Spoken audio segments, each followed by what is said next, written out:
Bonjour, bonsoir en fonction de l'heure où vous regardez cette vidéo. Bienvenue sur Maths avec un accent. Aujourd'hui, nous allons corriger la partie mathématique du concours de police scientifique session 2025. Donc, c'est le concours externe, hein. C'est pas le concours technicien principal, c'est le concours vraiment externe de la police scientifique qui est accessible à partir du niveau bac.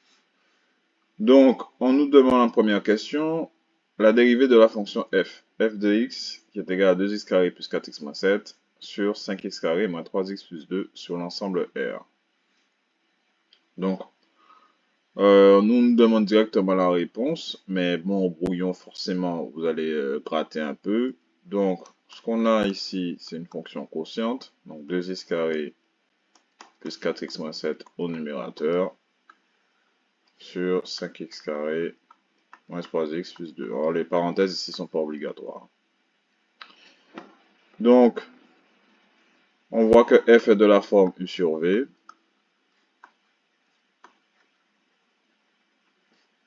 Avec u, du coup u de x qui va être égal à 2x carré plus 4x moins 7. Ça veut dire du coup que la dérivée, ça va être 4x, 2x carré, pardon, 4x plus 4. Pour v de x, c'est égal à 5x carré moins 3x plus 2. Et donc la dérivée, ça va être égal à 10x moins 3.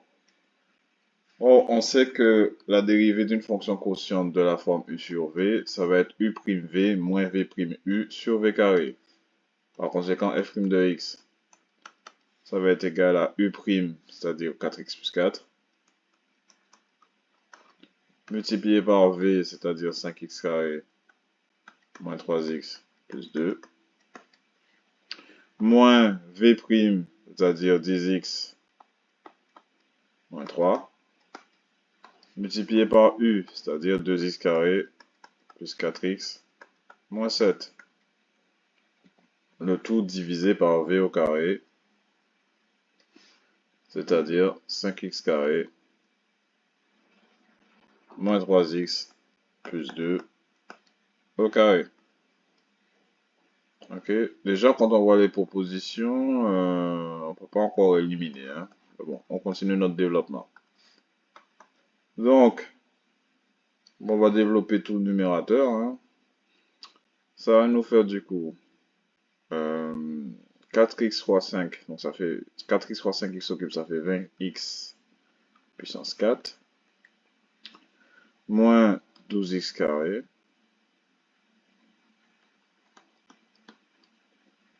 plus 8x, plus 20x au cube, moins 12x carré, 12x pardon, plus 8, moins, je vais mettre des parenthèses pour pas faire d'erreur, on aura 20x au cube,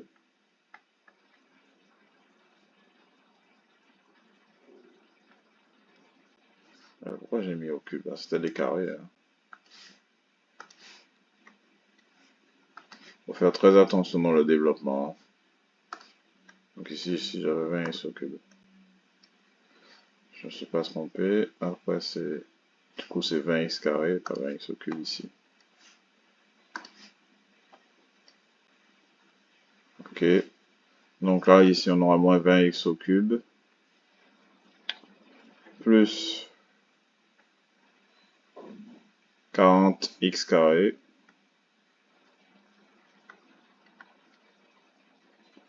Moins 70x.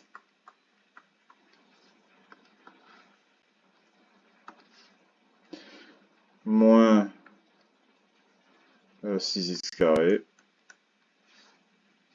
Moins 12x. Plus 21.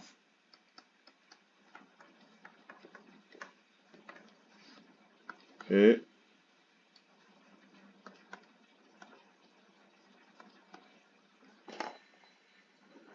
On va essayer de faire ça bien propre. Le tout sur 5x carré moins 3x plus 2 au carré. Donc ça nous donne, donc ici je sais qu'on va simplifier, ça saute. Ensuite on aura moins 12 plus 20 plus x carré, ça fait du coup 8x carré. 8x carré moins 40x carré, donc ici on avait 40 moins 6, ça fait 34. Donc ça va faire 8 moins 34x carré. On va l'écrire ça. 8x carré moins 34x carré. Pour les x, on en aura 8 moins 12, ça fait moins 4. Moins 4, et là on aura moins 70, moins 12, ça fait moins 82. Donc ça te fait du coup moins 4x plus 82x. Ensuite, au niveau des valeurs, on aura 8 moins 21, ça fait 13, moins 13. Le tout sur 5x carré moins 3x plus 2 au carré. On simplifie encore. 8 moins 34, ça fait moins 26. Donc ça fait moins 26x carré. Moins 4 moins 82, ça fait 78, ça fait moins 78. Ça fait plus 78x. Moins 13 sur 5x carré moins 3x plus 2 au carré. Donc, c'est la réponse B, visiblement, qui correspond. Deuxième question. Encore une dérivée de la fonction f de x est égale à 3x plus 2 multiplié par racine de x. Donc ici, on a une autre forme, on a une fonction de la forme u fois v. Donc c'était 3x plus 2 multiplié par racine de x. Donc avec u de x qui va être égal à 3x plus 2, donc ça veut dire que u' de x égale 3. Et v de x qui va être égal à racine de x, donc sa dérivée, v' de x, c'est 1 sur 2 racines de x. Ok. Je vais bien former mes lettres, même si mon écriture est exécrable. On ne peut que s'améliorer. Donc, la dérivée d'une fonction produit u fois v, c'est u'v plus v'u. Donc, ici, la dérivée, ça va nous donner u'v, donc 3 fois racine de x, plus v'u, c'est-à-dire 1 sur 2 racine de x, multiplié par 3x plus 2. Donc, ici, on ne voit pas encore avec les propositions la réponse. On va donc mettre ici tout au même dénominateur. Donc, je vais multiplier par 2 racines de x. Donc, ça va me faire 3 racines de x multiplié par 2 racines de x plus 3x plus 2. Le tout sur 2 racines de x. J'ai mis au même dénominateur. 3 racines de x fois 2 racines de x, ça nous fait 6x, plus 3x plus 2, sur 2 racines de x. Et donc ça nous fait au final 9x plus 2, sur 2 racines de x. Donc ça correspond à la réponse B.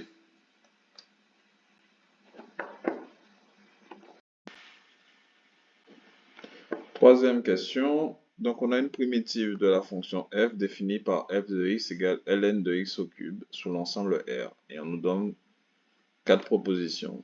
Donc ça, il faut considérer du coup que c'est des fonctions grand F de x. Et nous, on doit vérifier que quand on dérive ces fonctions, qu'on puisse bien tomber sur f de x. Donc, la première chose à voir ici, c'est que f de x égale ln de x au cube, et qu'on peut simplifier ça en écrivant que c'est égal du coup à 3 ln de x. Ok. Du coup, bon, à titre pédagogique, on pourrait faire par élimination si on a l'œil, mais à titre pédagogique, on va dériver chaque proposition. Donc, première proposition, f de x égale 3 quarts de ln de x puissance 4 plus 3 quarts de x. Donc, si on dérive, ça va nous faire quoi? Ça nous fait 3 quarts multiplié par, donc la dérivée de ln de u, c'est u' sur u. Donc ça fait 4x au cube sur x puissance 4 plus 3 quarts. Ce qui nous donne, on peut simplifier, ça nous fait du coup 3 sur x plus 3 quarts. Donc là, bah, déjà, il n'y a pas de logarithme, donc cette proposition est éliminée. Deuxième proposition, on a grand f de x qui est égal à 3x ln de x puissance 4 moins 3x. On dérive, ça nous fait donc, c'est multiplié hein, ici, c'est ça? Oui. Ça nous fait 3 fois, donc on a u fois v ici, donc ça nous fait 3 fois ln de x puissance 4 plus 4x au cube sur x puissance 4 moins 3. Donc là, à mon avis, si on met un dénominateur de x sur x puissance 4, on va être encore différent de f de x ici. On n'y est pas encore. Ok, proposition C, ça va être 3x fois ln de x moins 3x.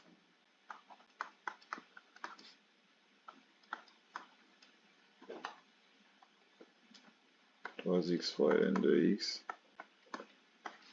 moins 3x. On dérive, ça nous fait, donc, on a encore là du u fois v, donc ça fait u'v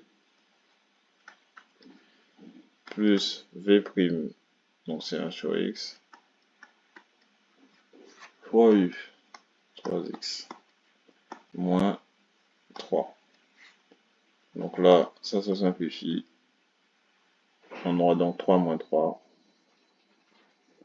Et bien là, on obtient bien 3 ln de x, qui correspond du coup à f de x. Donc c'est la proposition C.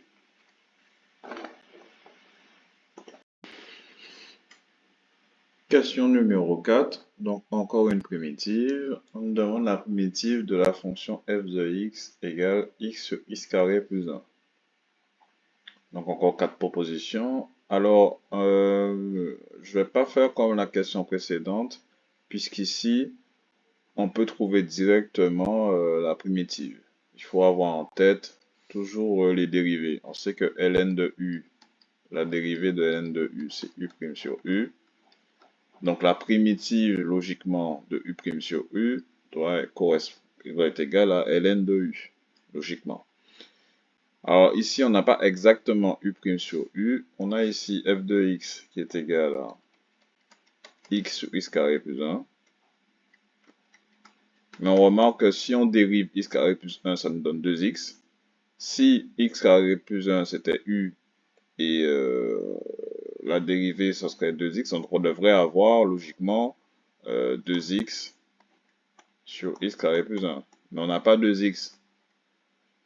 On a x sur x carré plus 1. Donc, bah, en fait, il suffit de diviser par 2 hein, pour se débarrasser du 2. Donc, en définitive, on aura du coup la primitive de f qui va être égale du coup à 1 sur 2 multiplié par x sur multiplié par ln de x, pardon.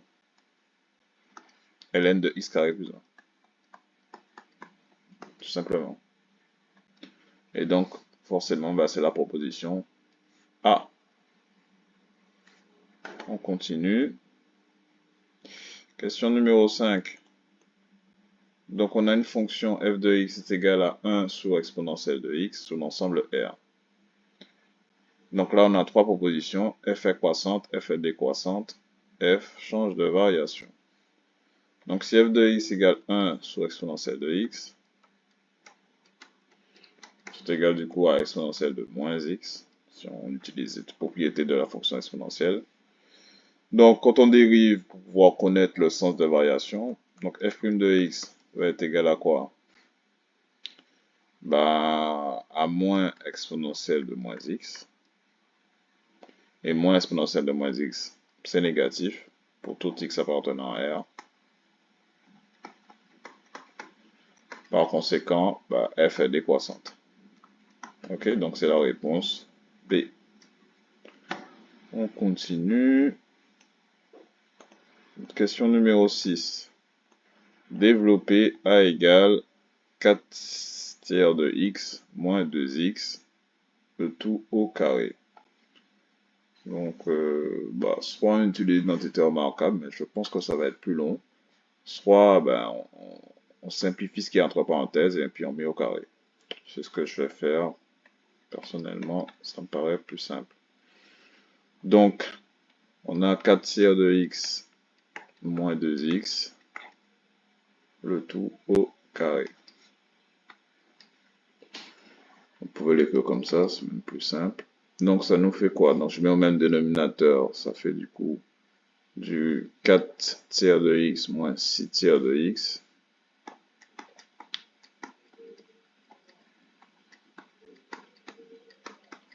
Le tout au carré.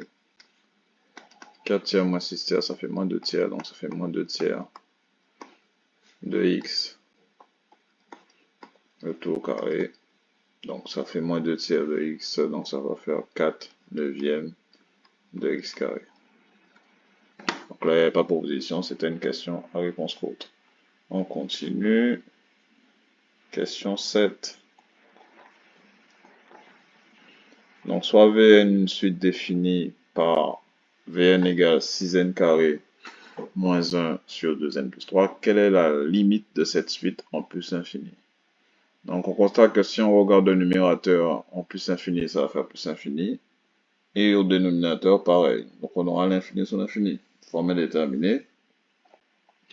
Pour lever l'indétermination, ben on va mettre en facteur par le monome du plus haut degré, hein, tout simplement.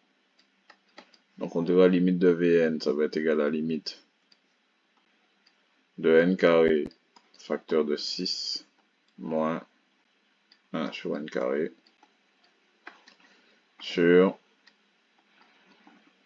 n facteur de 2 plus 3 sur n.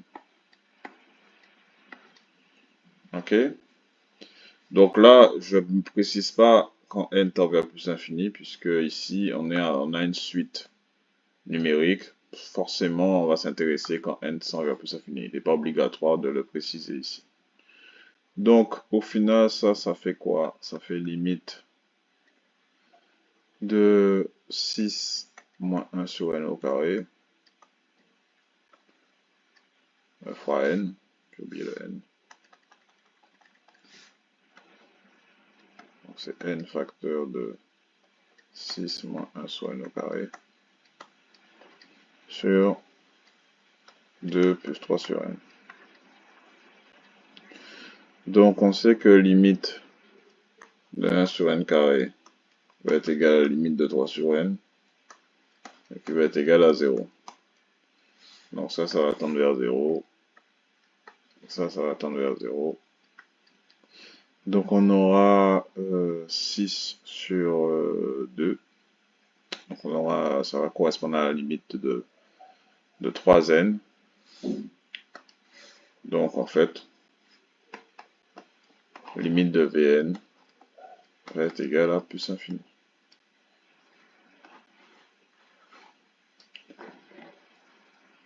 Par produit et par quotient du coup. On continue. Question numéro 8. On a encore une suite numérique. Donc, qui était que Wn égale 3n au cube moins 2 sur 5n puissance 4 plus 2n carré. Quelle est la limite de cette suite? Même question. Donc, même technique qu'on va utiliser ici. Donc, limite de Wn va être égale à la limite de n au cube, facteur de 3 moins 2 sur n au cube, sur n puissance 4, facteur de 5, plus 2 sur n carré. Ok. Donc, là, pareil, limite. On peut déjà simplifier ici, ça fait limite de 3 moins 2 sur n au cube sur n facteur de 5 plus 2n, 2 sur n carré. Donc, on constate que la limite de 2 sur n au cube, ça va être égal à la limite de 2 sur n carré, ça fait 0. Donc, on aura au numérateur, ça va tendre vers 3. Au dénominateur, donc, il va rester 5n. Donc, en fait, au final, par quotient, limite de Wn, je vais préciser, par quotient, limite de Wn égale 0. Parce qu'au numérateur, ça va tendre vers 3, au dénominateur, ça va tendre vers plus infini.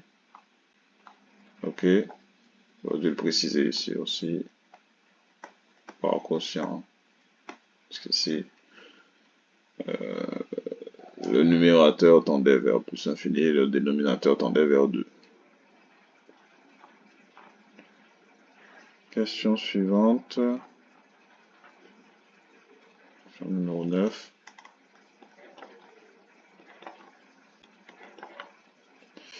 Donc on avait un produit d'exponentielle ici.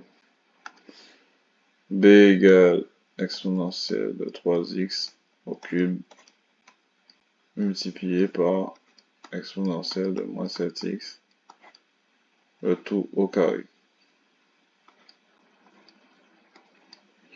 Ok, donc on applique tout simplement les formules d'exponentielle. Donc exponentielle de a à la puissance b, c'est exponentielle de a fois b, donc ça nous fait 9x, multiplié par exponentielle de moins 14x.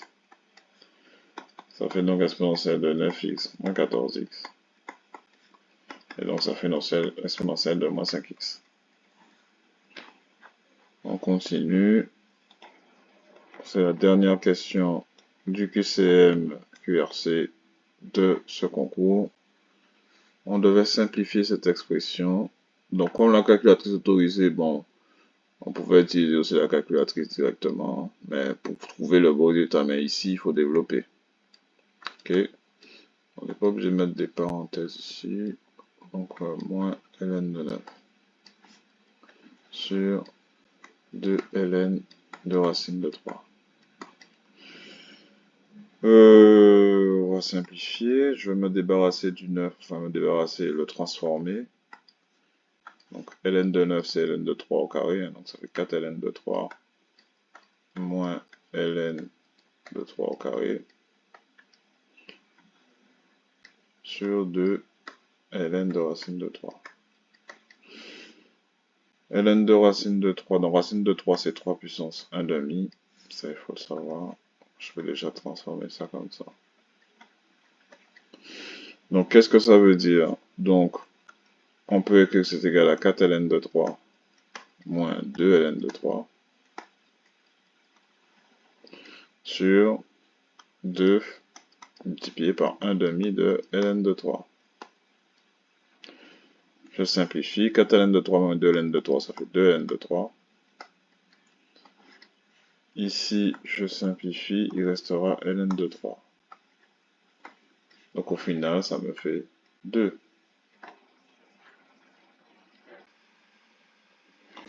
On passe maintenant aux exercices. Exercice 1. Les pompiers veulent vendre leur calendrier annuel. Chaque pompier doit aller voir une liste prédéfinie d'habitations.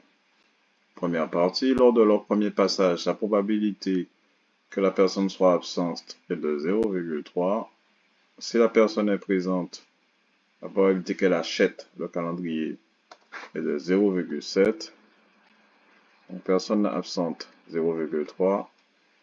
Si elle est présente et du coup elle achète le calendrier, 0,7. Donc on note A1, la personne est absente. Donc si je dois faire un arbre pondéré, on aura A1 ou A1 bar, du coup, l'événement contraire. Donc A1, la probabilité que la personne soit absente, donc ce sera 0,3. Donc 1 moins 0,3, ça fait 0,7 pour la probabilité contraire. Et on nous dit C1, l'événement, la personne présente au premier passage. Donc elle est présente, on est ici. Donc l'événement contraire d'absent. Et on dit c'est C1. Donc il y aura forcément un événement contraire si la personne est absente et ne prend pas le calendrier. Donc ici on a une probabilité de 0,7. Et donc ici on a une probabilité de 0,3. On nous demande quelle est la probabilité P de C1. P de C1, on a le chemin tracé ici. Donc C1, P de C1 du coup, ça va être égal du coup à P de 1 bar.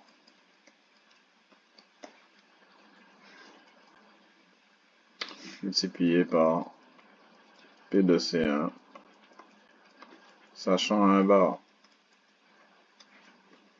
Donc ça va être égal à 0,7 fois 0,7. Ce qui nous fait 0,49.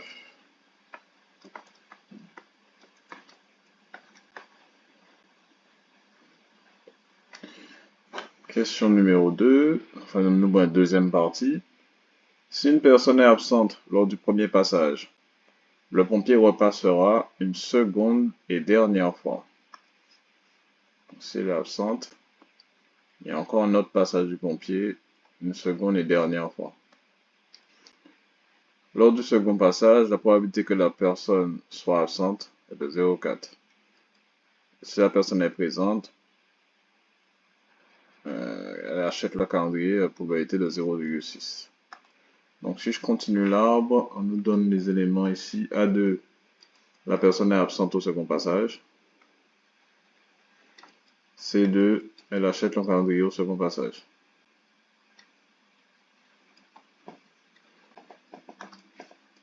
Donc, premier passage A2, deuxième passage, soit la personne est encore absente, soit elle est présente. Et si elle est présente, on aura deux branches. Soit elle achète le calendrier, soit elle n'achète pas le calendrier. D'accord?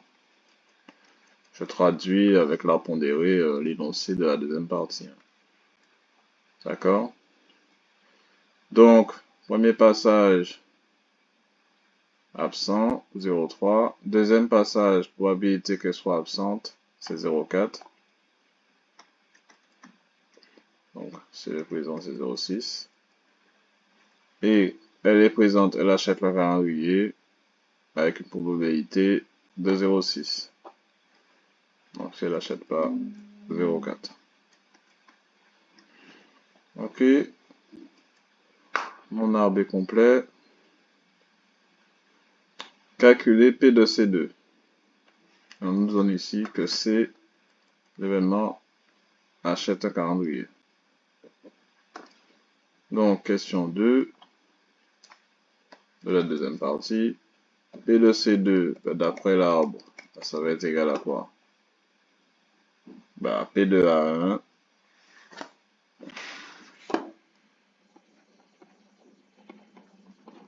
multiplié par P de A2 bar, sachant A1. Le chemin, c'est celui-là. Hein. C'est celui qui nous mène à C2. Donc, P de A2 bar, sachant A1.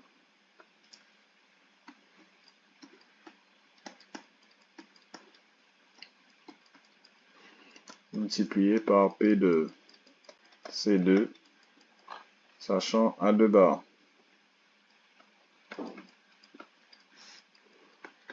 Ce qui nous fait 0,3 fois 0,6 fois 0,6. Je me suis pas trompé. Ça fait 0,36 fois 0,3. Calculatrice, hein, pour aller rapidement.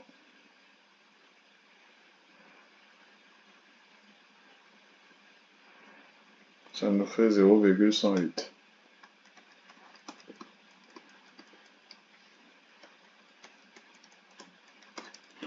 Ensuite, donc, du coup, P de C, ça va être égal à P de C1 plus P de C2, hein, tout simplement.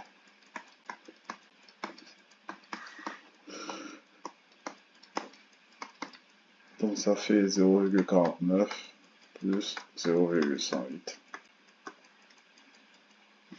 Donc, P de C va être égal à 0,598.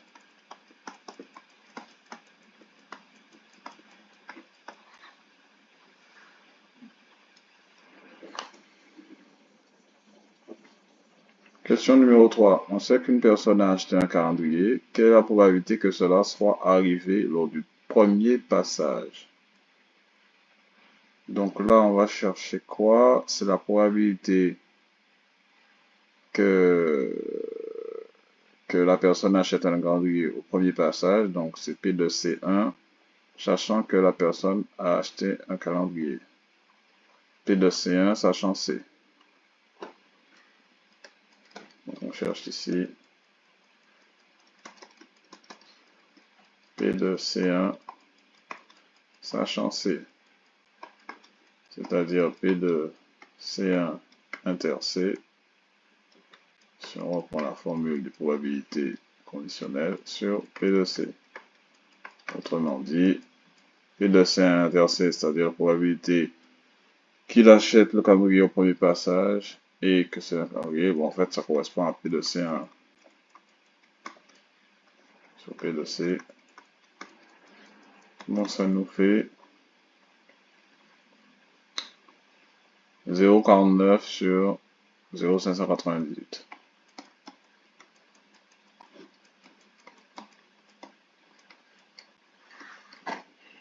Donc ça va être bon, sensiblement égal, j'imagine. Et on va arrondir au millième, comme précisé dans l'énoncé. Calculatrice, du coup, ça fait environ 0,819.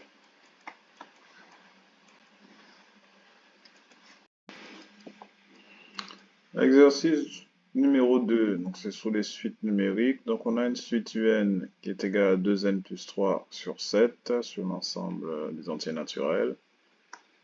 Question classique, calculer U0, U1, U2 et U3. Donc on a UN, du coup la suite ici est définie par son expression explicite, sa relation explicite.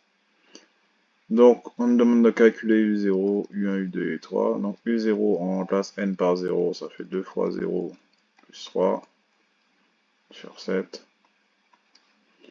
Ce qui nous fait donc 3 sur 7.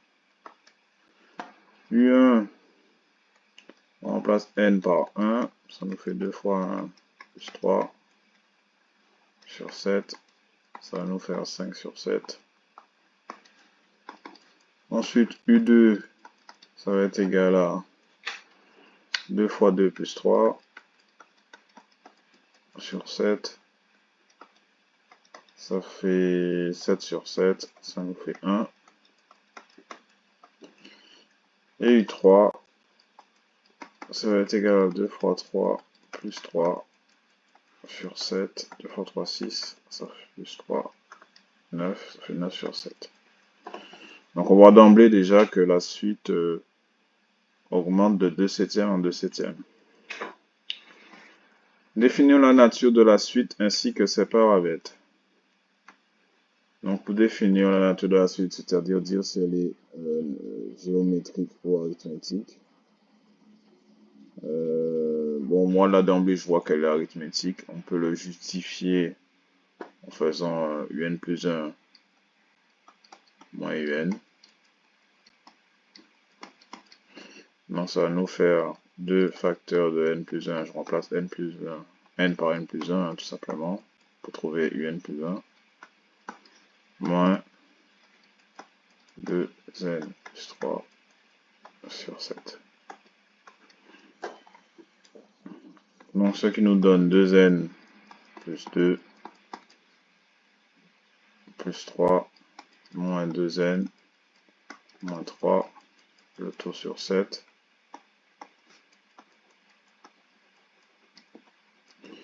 Donc, ça se simplifie. Ça aussi, il va rester donc 2 septièmes. Donc, ça veut dire que la suite UN est arithmétique.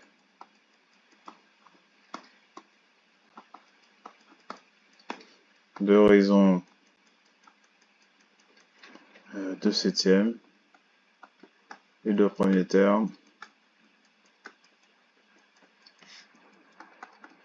U0, qui est égal, on avait trouvé 3 septièmes, je crois.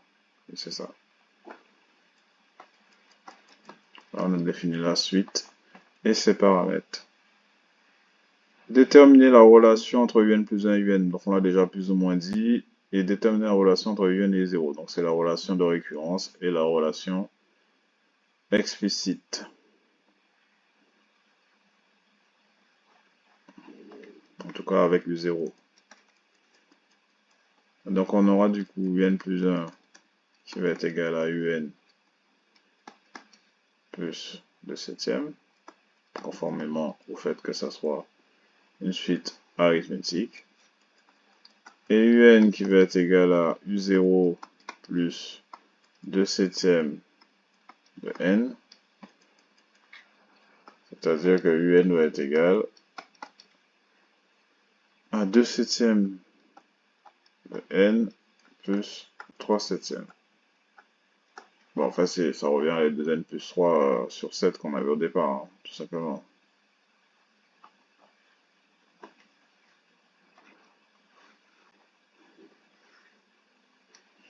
Logique.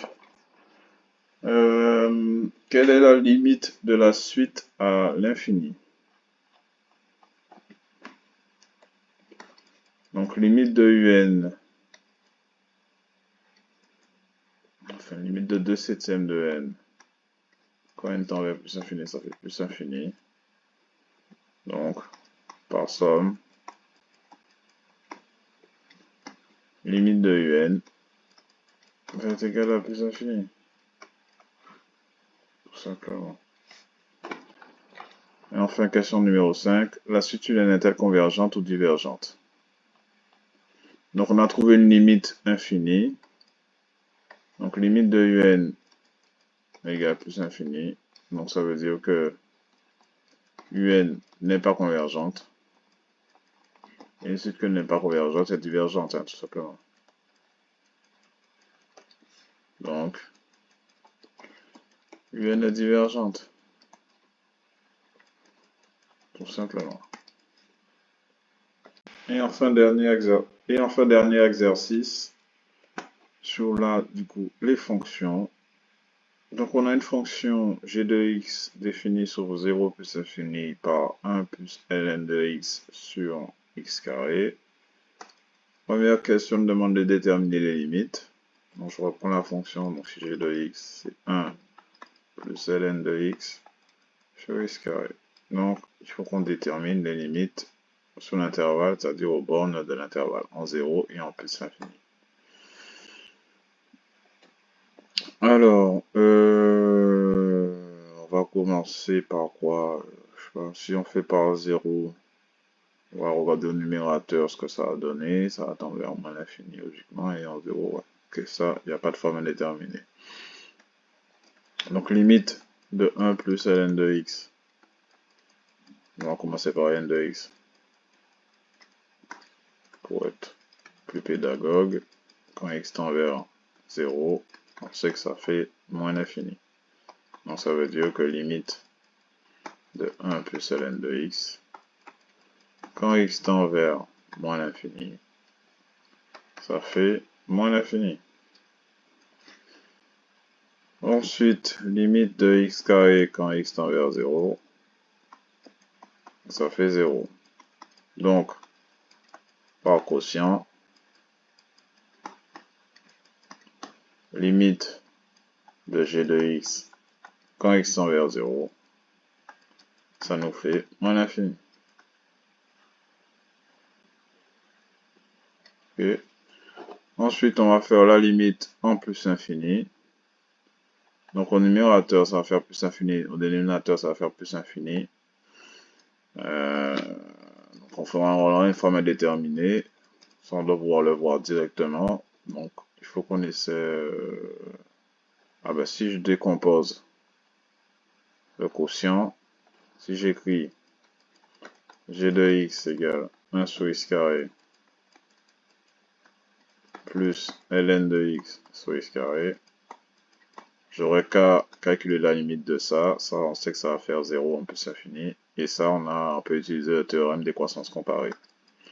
Donc, limite de 1 sur x carré, quand x tend vers plus infini, ça fait 0. Et limite de ln de x sur x au carré, quand x tend vers plus infini, ben ça va faire aussi 0. Et il faut le préciser ici qu'on a utilisé le théorème des croissances comparées. Je mets THC pour aller plus vite. Donc par somme, ça fera 0 plus 0. La limite de g de x quand x tend vers plus infini, ça nous fait 0.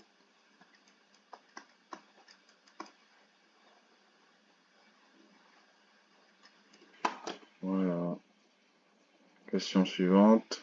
La fonction g possède-t-elle une ou plusieurs asymptotes? Dans le cas où elle en posséderait, définir là où les équations de ces asymptotes. Bah, par rapport aux limites qu'on a trouvées, bah, on a déjà deux asymptotes, une verticale et une horizontale. Hein. Donc, on va juste les nommer. Donc, ça, c'était la question 1. Donc, la courbe G admet deux asymptotes.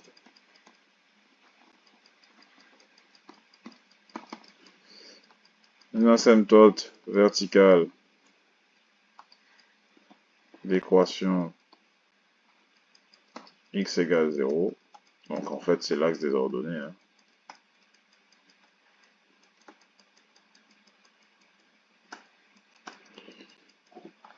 Puisqu'on a limite de g de x quand x tend vers 0 égale moins l'infini. Donc, c'est une asymptote verticale au voisinage de moins l'infini. Ça, on peut le préciser. Et une deuxième asymptote, celle-là, horizontale, d'équation y égale 0. Donc, ça correspond à l'axe des abscisses.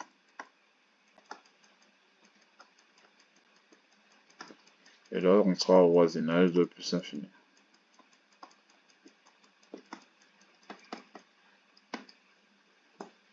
Ok. Question numéro 3. Déterminer la dérivée de g' de x. La dérivée g' de x de la fonction g de x, pardon. Donc, on a g de x et de la formule sur v.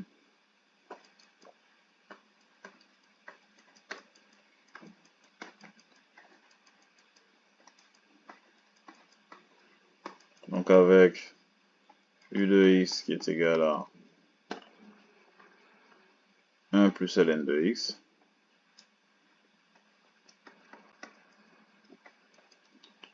Et du coup, ça veut dire que u' de x égale 1 sur x.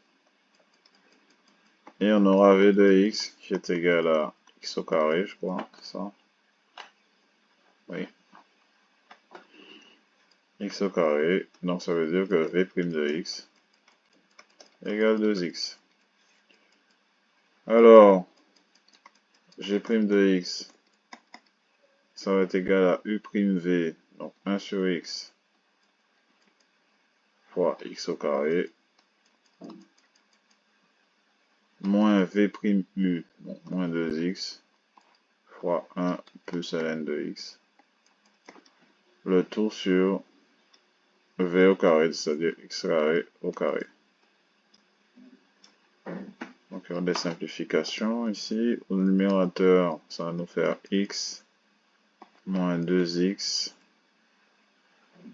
moins 2x ln de x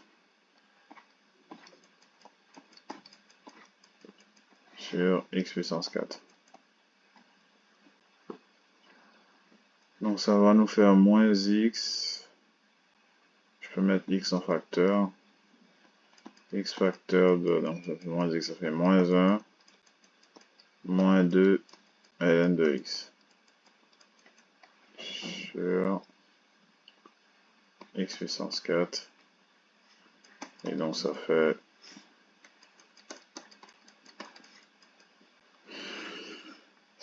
moins 1, moins 2 ln de x sur x au cube. Okay. Question suivante. Quel est le signe de g' de x sur 0 plus infini? Établir le tableau de variation de la fonction g. Donc le signe de g' de x va forcément dépendre du numérateur, hein, puisque le dénominateur sur 0 plus infini sera toujours positif. Donc ça nous fait quoi? Donc on a moins 1 moins 2 ln de x. Quand est-ce que c'est positif? Ça, on va étudier le signe comme ça. Et on déduit quand est-ce qu'il est négatif. Et on va tout mettre du coup sur le tableau de signes.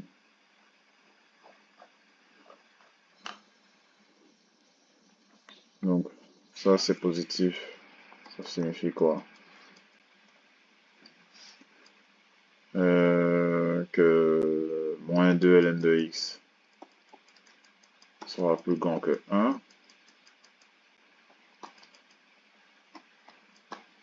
Donc ça veut dire que ln de x est inférieur à moins 1,5. Et donc on n'a plus qu'à la fonction exponentielle. Ça fait exponentielle de ln de x est inférieur à exponentielle de moins 1,5. Donc x est inférieur à exponentielle de moins 1,5. Ok, donc on fait notre tableau de signes. On est sur 0 plus infini. Il y aura une annulation à exponentielle de moins 1,5 de l'expression moins 1 moins 2 ln de x.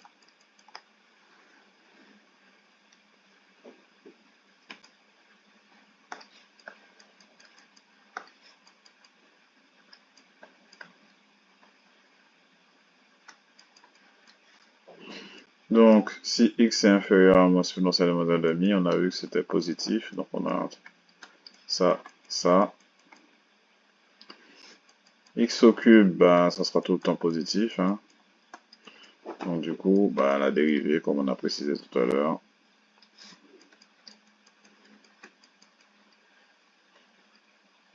On met double barre puisque c'est pas défini en 0. Donc, signe de g',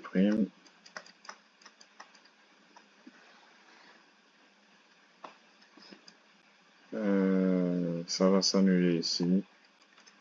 Et on aura plus et moins. Et du coup, la variation de la fonction g, ce qu'on nous demandait aussi, c'est ça, hein, dans la logique, oui. Donc ça va être croissant puis décroissant. N'hésitez pas à vérifier sur la calculatrice, hein. Donc ici on aura g d'exponentielle de moins 1,5 et ça sera décroissant. Et on avait déjà calculé lors de la première question les limites. Il faut que ça soit cohérent. Du coup, en 0, on avait trouvé moins infini, en plus infini, on a trouvé 0. Donc ici c'était 0, et ici on avait trouvé moins infini. Ça me paraît c'est cohérent, hein. Donc, ça on part de moins infini, on arrive à g exponentielle de moins 1,5 qui est forcément, j'imagine, qui est positif. Faudrait qu'on le calcule pour en être sûr. Si je remplace x par exponentielle de moins 1,5, oui, on aura un truc positif sur un truc positif. Donc oui, ça fonctionne. Puisque ln d'exponentielle de moins 1,5, ça fait moins 1,5, donc ça fait 1 plus moins 1, 1 moins 1,5, ça fait 1,5 sur exponentielle de moins 1,5 au carré, donc ça sera forcément quelque chose de positif. Puis après, ça redescend à 0. Voilà pour cette question. Question suivante. La courbe représentative de la fonction f possède un point d'intersection unique avec l'axe des ordonnées. Précisez les coordonnées de ce point. À quoi correspondent ces droites? Alors, là, j'avoue, je n'ai pas bien compris l'énoncé. Alors, déjà, pour moi, il y a une erreur. Ça peut pas être l'axe des ordonnées puisque on voit la définition de la fonction g. Je n'ai pas mis ici, mais il faudra bien le remettre. 0 est exclu. Donc, il ne peut pas avoir d'intersection entre la courbe de g, en plus unique. Il ne peut pas avoir de point d'intersection entre la courbe de g et l'axe des ordonnées. Donc, j'imagine qu'il voulait parler de l'axe des abscisses. Je mets ça en correction. Et effectivement, ouais, on peut calculer, déterminer ce point. Mais par contre, cette histoire de droite là, je vois pas de quoi il parle. Je pense qu'il renvoie logiquement à ce qu'on a posé ici. Mais peut-être des tangentes. Possède un point d'intersection unique avec l'axe d'ordonnée. Préciser les coordonnées de ce point. Ça, on peut le trouver avec l'axe des abscisses. À quoi correspondent ces droites? Pas bien compris la question. Donc, ce que je vais faire, on va chercher. Bon, la question est refaite, hein. Vous me direz en commentaire si vous êtes d'accord avec mon analyse.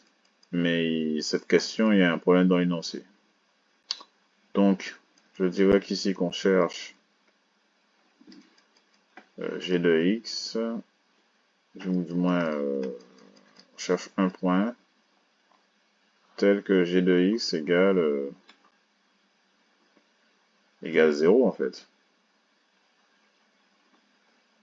C'est ça quand est-ce que la fonction s'annule, c'est-à-dire coupe l'axe des abscisses.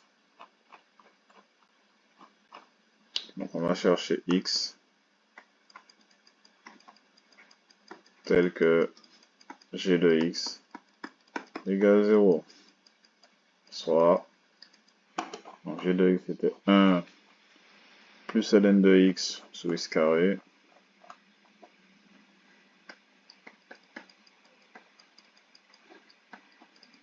égale 0. Donc ça veut dire que le numérateur égale 0.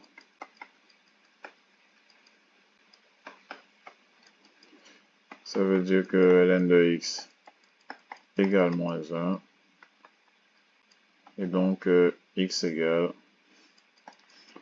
exponentielle de moins 1.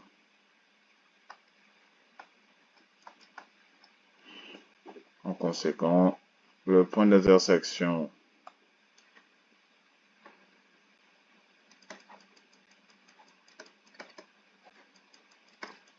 entre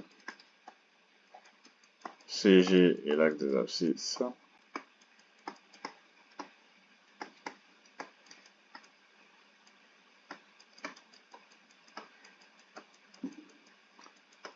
est, donc c'est avec le point de coordonnées exponentielle moins 1, 0, tout simplement. Voilà, fin de la partie mathématique. Encore une fois, si vous avez des questions, n'hésitez pas à me laisser en commentaire en dessous de cette vidéo. On se retrouve pour une prochaine vidéo. Bye bye.